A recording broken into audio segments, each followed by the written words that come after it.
Hello, সকলে কেমন আছো? আশা করি সকলে খুব ভালো আছো। তোমাদের সামনে হাজির হয়ে গেলাম আবার একটি নতুন ব্লগে। তাই শুরুতে অর্ণব ক্রিয়েটিভ ব্লগের পক্ষ থেকে তোমাদের সকলকে স্বাগত, অনেক অনেক স্বাগত। আজকে এখন 13 এপ্রিল, বিকেলবেলা ব্লগটা করছি কাল 14 এপ্রিলকে উদ্দেশ্য করে। কাল যেহেতু মহাবীর জয়ন্তী, তাই তোমাদেরকে আগাম শুভেচ্ছা অভিনন্দন জানাচ্ছি মহাবীর জয়ন্তী উপলক্ষে। এটি জৈন সম্প্রদায়ের কাছে একটি বিশেষ বড় উৎসব বা মহা উৎসব বলতে পারি আমরা। শুধু যে জৈন সম্প্রদায়ের কাছে নয়, আমাদের সারা ভারতব্যাপী সারা ভারতবর্ষের মানুষের কাছেই এই দিনটি খুব গুরুত্ব, একটা মাহাত্ম্য আছে আলাদা। মহাবীর জয়ন্তী সম্পর্কে কিছু কথা তোমাদের সামনে বলবো, মহাবীরের সম্পর্কে যতটুকু জানি। ঠিক আছে, বেশি না কথা বলে শুরু করছি। জৈন সম্প্রদায়ের মানুষের কাছে মহাবীর জয়ন্তী হলো একটি গুরুত্বপূর্ণ দিন। এই দিন জৈন ধর্মের 24তম তীর্থঙ্কর মহাবীর জন্মগ্রহণ করেছিলেন। জৈন সম্প্রদায়ের মানুষের কাছে সবচেয়ে বড় উৎসব হলো এই মহাবীর জয়ন্তী। মাত্র 30 বছর বয়সে সংসার সুখ ত্যাগ করে সন্ন্যাস গ্রহণ করেন মহাবীর। তার পিতা ছিলেন রাজা সিদ্ধার্থ এবং মাতা ছিলেন লিচ্ছবি, রাজকন্যা ত্রিশলা। কথিত আছে যে মহাবীরের জন্ম দেওয়ার সময় তার মাতা কোনো বেদনা অনুভব করেননি। মহাবীর যৌবনেই সমস্ত রাজকীয় সুখ, গৃহ, পরিবার ত্যাগ করে আধ্যাত্মিক জ্ঞানের অনুসন্ধানে তিনি সন্ন্যাস গ্রহণ করেছিলেন। জৈনদের মতে বহু প্রাচীনকাল থেকে 24 জন তীর্থঙ্কর বা মুক্তির পথ নির্মাতা জৈন ধর্ম প্রচার করেছেন। তীর্থঙ্কররা সংসার দুঃখ পার হওয়ার ঘাট বা তীর্থ নির্মাণ করেছিলেন বলে তারা ওই নামেই পরিচিত। সর্বপ্রথম তীর্থঙ্কর ছিলেন ঋষভদেব, আমরা জানি, এবং সর্বশেষ তীর্থঙ্কর হলেন মহাবীর। প্রথম 22 জন তীর্থঙ্করের কোনো ঐতিহাসিক সন্ধান পাওয়া যায় না। 23তম তীর্থঙ্কর পার্শ্বনাথই ছিলেন জৈন ধর্মের প্রকৃত প্রবর্তক, কিন্তু এই ধর্মকে সর্বসাধারণের মধ্যে প্রচার করে একটি প্রভাবশালী ধর্মে পরিণত করার কৃতিত্ব শেষ তীর্থঙ্কর মহাবীরেরই, আমরা জানি। জৈন ধর্মের শেষ প্রবর্তক মহাবীরের জন্মকাল আমরা সঠিকভাবে কিন্তু নির্ধারণ করা সম্ভব নয় আমাদের কাছে। মোটামুটিভাবে বলা যায় যে আনুমানিক 540 খ্রিস্টপূর্বাব্দে বৈশালী উপকণ্ঠে কুন্দগ্রাম বা কুন্দপুর, বর্তমানে মুজফ্ফরপুর জেলার বসার গ্রামে জ্ঞাত্রিক নামক ক্ষত্রিয় রাজবংশে মহাবীরের জন্ম হয়। তার পিতৃদত্ত নাম ছিল বর্ধমান, আমরা জানি। তরুণ বয়সে মহাবীর যশোদা নাম্নী জনৈকা কুমারীর সঙ্গে তার বিবাহ হয় এবং তার কন্যা জন্মগ্রহণ করেন। 30 বছর বয়সে তিনি সংসার ত্যাগ করে সন্ন্যাস গ্রহণ করেন, আমরা জানতে পারি। দীর্ঘ 12 বছরের কঠোর সাধনার পর ঋজুপলিকা নদীর তীরে এক শাল গাছের নিচে তিনি কৈবল্য বা সিদ্ধি লাভ করে জিন বা জিতেন্দ্রীয় নামে বিখ্যাত হন এবং চিরতরে বস্ত্র ত্যাগ করে নিগ্রন্থ বা গ্রন্থিহীন বা সংসার বন্ধনহীন হন তিনি। কৈবল্যের মাধ্যমে তিনি কামাদি রিপু ও সুখ দুঃখকে জয় করেছিলেন বলে তাকে মহাবীর বলা হয়। জিন থেকে তার শিষ্যদের জৈন বলা হয়। সংস্কৃত জিন শব্দটির অর্থ জয়ী। যে মানুষ আসক্তি, আকাঙ্ক্ষা, ক্রোধ, অহংকার, লোভ ইত্যাদি আবেগগুলিকে জয় করেছেন এবং সেই জয়ের মাধ্যমে পবিত্র অনন্ত জ্ঞান লাভ করেছেন, তাকেই জিন বলা হয়। জিনদের আচরিত ও প্রচারিত পথের অনুগামীদের বলে জৈন, আমরা জানি। জৈন ধর্ম শ্রবণ প্রথা থেকে উদ্গত ধর্মগত। এটি বিশ্বের প্রাচীনতম ধর্মগুলির মধ্যে অন্যতম। জৈনরা তাদের ইতিহাস 24 জন তীর্থঙ্করের কথা উল্লেখ করেছেন ইতিহাসে। তাদের শিক্ষাই জৈন ধর্মের মূল ভিত্তি। আধুনিক বিশ্বে জৈন ধর্মাবলম্বীদের সংখ্যা তুলনামূলকভাবে কম হলেও এই ধর্ম বেশ প্রভাবশালী ছিল, আমরা জানতে পারি। ভারতবর্ষ, উত্তর আমেরিকা, অস্ট্রেলিয়া, পশ্চিম ইউরোপ সহ বিশ্বের বিভিন্ন দেশে জৈন ধর্মাবলম্বীরা রয়েছেন। ভারতের সামাজিক, সাংস্কৃতিক ও ধর্মীয় ইতিহাসে জৈন ধর্মের প্রভাব কিন্তু অত্যন্ত গুরুত্বপূর্ণ। জৈনরাই সর্বপ্রথম বর্ণ বিভক্ত সমাজের বুকে আঘাত এনে মানুষের সমান অধিকারের দাবি তুলেছিলেন, আমরা জানতে পারি। আচার অনুষ্ঠান সর্বস্ব ধর্মের বিরুদ্ধে প্রতিবাদ জানিয়ে জৈন ধর্ম আত্মার উৎকর্ষ ও মানুষের অন্তর্নিহিত শক্তির উপর গুরুত্ব আরোপ করে। মধ্যযুগে জৈন সন্ন্যাসীগণ প্রাকৃত ও সংস্কৃতে বহুত টিকা, ভাষ্য রচনা করেছিলেন, আমরা জানতে পারি। সাহিত্য সম্পর্কে তারা খুব উৎসাহিত ছিলেন। শিল্প ও বিজ্ঞানে চর্চাতেও তারা পিছিয়ে ছিলেন না। ভারতের বিভিন্ন স্থানে জৈনদের প্রতিষ্ঠিত বিহার, মন্দির ও গুহা রয়েছে। এইসব মন্দিরে বহু প্রাচীন ও দুষ্প্রাপ্য পুঁথি আজও সংরক্ষিত আছে, আমরা জানি। সিদ্ধিলাভের পর মহাবীর প্রায় 30 বছর ধরে তিনি মগধ, অঙ্গ, কোশল, মিথিলা নালন্দা, রাজগৃহ, বৈশালী সহ উত্তর পূর্ব ভারতের নানা স্থানে ধর্মপ্রচার করে বহু নরনারীকে তিনি জৈন ধর্মে দীক্ষিত করেছিলেন। সমসাময়িক রাজন্যবর্গ তাকে যথেষ্ট সম্মান ও সমাদর করতেন। 668 খ্রিস্টপূর্বাব্দে 72 বছর বয়সে রাজগৃহের কাছে পাবা নগরীতে তিনি অনশনে স্বেচ্ছামৃত্যু বরণ করেন। মহাবীর যে ধর্মমত প্রচার করেছিলেন তার মূল ছিল পার্শ্বনাথ প্রবর্তিত চতুর্জাম। এই চতুর্জাম হলো অহিংসা, সত্য, অচর্য অর্থাৎ চুরি না করা এবং অপরিগ্রহ অর্থাৎ বিষয় সম্পত্তির প্রতি অনাসক্ত থাকা। এই 4টি নীতির সঙ্গে মহাবীর আরও একটি নীতি যুক্ত করেন, তা হলো ব্রহ্মচর্য। এই 5টি নীতি পঞ্চ মহাব্রত নামে পরিচিত। মহাবীরের মতে সত্য বিশ্বাস, সত্য জ্ঞান এবং সত্য আচরণ তীরত্ন নামে পরিচিত। এই তীরত্নের সাহায্যে সিদ্ধশিলা অর্থাৎ পরম শুদ্ধ আনন্দ বা আত্মার মুক্তি লাভ সম্ভব আমরা জানতে পারি।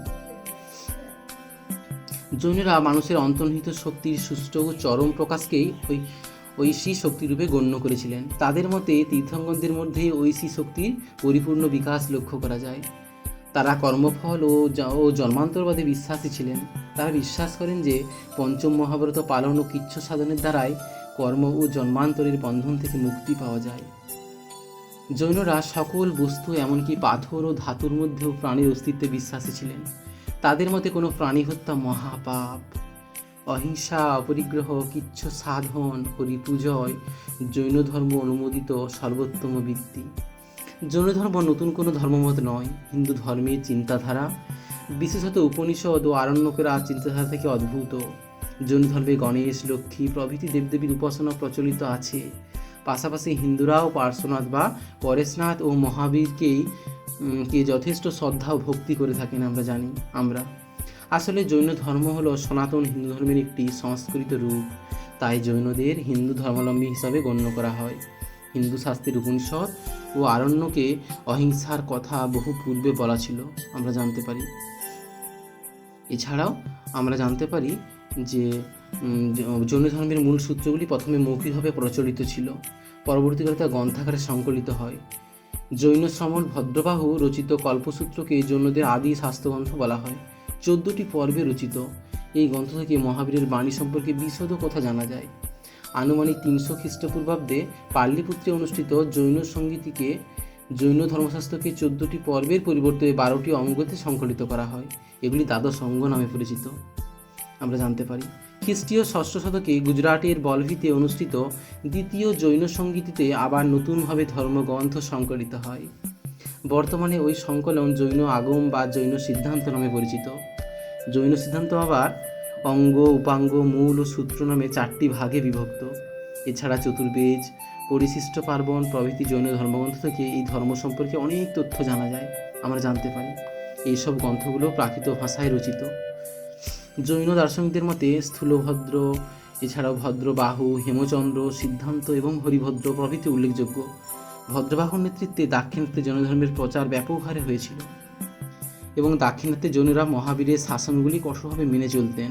তারা কোনো গ্রন্থি বা বস্ত্র ধারণ করতেন না, এই জন্যই তারা দিগম্বর নামে পরিচিত। অন্যদিকে স্থূলভদ্রের নেতৃত্বে যে জৈনরা উত্তর ভারতে থাকতেন এবং শ্বেতবস্ত্র পরিধান করতেন তাদের শ্বেতাম্বর বলা হয় আমরা জানতে পারি। এছাড়াও জৈন ধর্মানুসরণে নিরামিষ আহার অত্যন্ত গুরুত্বপূর্ণ। অধিকাংশ জৈন দুগ্ধজাত নিরামিষ খাবার খেয়ে থাকতেন, কারণ অহিংসা হলো জৈন ধর্মের প্রধান ও সর্বাধিক পরিচিত বৈশিষ্ট্য। কোনো রকম আবেগের তাড়নায় কোনো জীবিত প্রাণীকে হত্যা করাকেই জৈন ধর্মে হিংসা বলা হয়। এই ধরনের কাজ থেকে দূরে থাকায় জৈন ধর্মে অহিংসা নামে পরিচিত। ইচ্ছাকৃতভাবে কীটপতঙ্গদের ক্ষতি করা জৈন ধর্মানুসরণে নিষিদ্ধ। উদাহরণস্বরূপ কীটপতঙ্গ মারার বদলে বাড়ি থেকে তাড়িয়ে দেওয়ার পরামর্শ দেওয়া। জৈন ধর্মে ইচ্ছাকৃতভাবে ক্ষতি করা ও নির্দয় করা হিংসার চেয়েও গুরুতর অপরাধ বলে মনে করতেন। মহাবীর সৃষ্ট জৈন ধর্মের আরও একটি আদর্শ অনেকান্তবাদ। যেমন জৈনদের কাছে অনেকান্তবাদ হলো মুক্ত মনস্ক হওয়া। এই ধারণাটি ধর্মীয় সহিষ্ণুতা ও অহিংসার আদর্শকে অনুপ্রাণিত করে আমরা জানতে পারি। মহাবীর জয়ন্তী সমগ্র দেশে পালিত হয়, তবে ভারতবর্ষের কয়েকটি স্থানে বেশ ধুমধাম করে পালন করা হয়। যেমন বিহারের ভাগলপুর, এছাড়াও নালন্দা জেলায়, গুজরাটের গিরনার, জুনাগড়, পাতিনালা, রাজস্থানের মাউন্ট কাবু, কলকাতার পরেশনাথ মন্দির সহ বিভিন্ন স্থানে জৈন হিন্দুরা এটা পালন করে। আমরা জানতে পারি এই জয়ন্তী।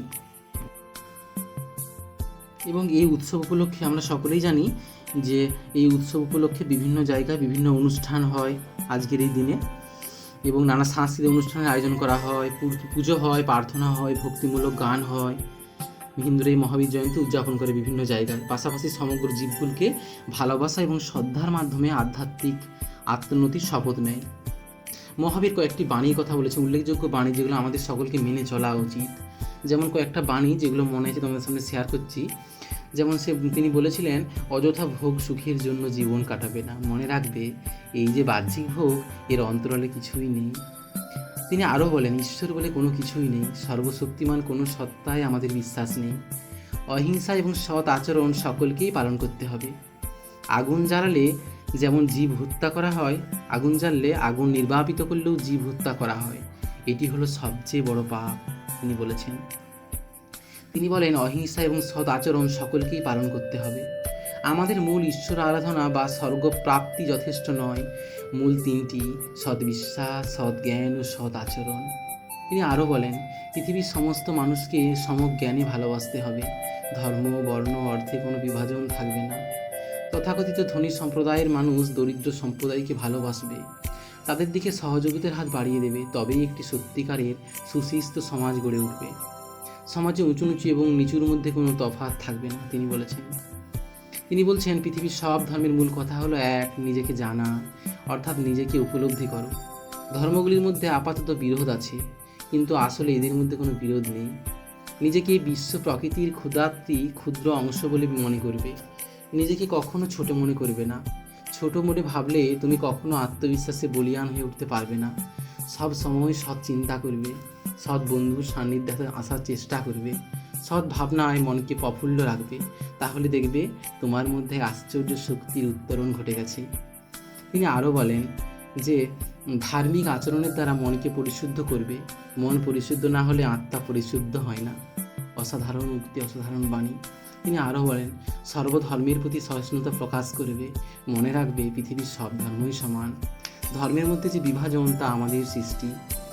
অযথা ভোগ সুখের জন্য জীবন কাটাবে না, মনে রাখবে এই যে বাহ্যিক ভোগ এর অন্তরালে কিছুই নেই। নিজেকে জানবার চেষ্টা করবে, সবসময় ঈশ্বরের কথা স্মরণ করবে, কিন্তু মনে রাখবে ঈশ্বর তোমার মধ্যেই লুকিয়ে আছেন। গভীর শূন্যতায় মগ্ন এই পৃথিবী, এই শূন্যতার মধ্যে তুমি এক উড়ন্ত সত্তা। ইচ্ছে করলে তুমি অসাধ্যকে সাধন করতে পারো, ইচ্ছে করলে তুমি এমন কাজ করতে পারো যা আর কেউ কখনো করেনি। কোনো মানুষকে কখনো ছোট করবে না, কোনো মানুষের প্রতি কটু বাক্য প্রয়োগ করবে না, সবসময় নিজের ভাই ও বোনের মতো দেখবে সকলকে। তিনি আরও বলেন, নিজের পুরুষত্বের উপর আস্থা রাখবে, তাহলে দেখবে তোমার জয় তোমার করায়ত্ত হচ্ছে। কামনা বাসনায় জাগ্রত থেকে জগৎ থেকে নিজেকে দূরে সরিয়ে রাখবে। আপ্রাণ চেষ্টা করবে কখনো কামনার দাস না হয়ে। মানুষ স্বপ্ন দেখে, স্বপ্ন সফল করতে একদিন অসম্ভবকে সম্ভব করে ফেলে। উচ্চাশা রাখবে, উচ্চাশা না থাকলে মানুষ জীবনে বড় হতে পারে না। তার অসাধারণ বাণী আমাদের জীবনকে আমাদের প্রতি মুহূর্তে মনে রাখা উচিত, স্মরণে রাখা উচিত। তবেই মনে করি যে তার এই জন্মজয়ন্তী সার্থক এবং সর্বাঙ্গ সুন্দর হতে পারে আমাদের সকলের জীবনে, সকল ভারতবাসীর কাছে, সারা দেশব্যাপী। তার যে বাণী আমাদের সকলকে স্মরণ করা উচিত, তবেই আমাদের একটা নতুন সমাজ গড়ে উঠবে, আমাদের জীবন সার্থক এবং সুন্দর হয়ে উঠবে, এবং আমরা জীবনের পথে তবেই এগিয়ে যেতে পারবো, এবং সত্য, শিব এবং সুন্দরের আরাধনা পাবো সেখানে, এবং সত্যের পথে এগিয়ে যাব। তার সম্পর্কে যতটুকু জেনেছিলাম তোমাদের সামনে শেয়ার করলাম। যদি ভালো লাগে অবশ্যই লাইক, শেয়ার এবং কমেন্ট করবে। তোমাকে অনেক অনেক আগাম শুভেচ্ছা, ভালোবাসা এবং অভিনন্দন জানাচ্ছি। ঠিক আছে, ব্লগটা এখানেই শেষ করলাম। সকলকে ধন্যবাদ।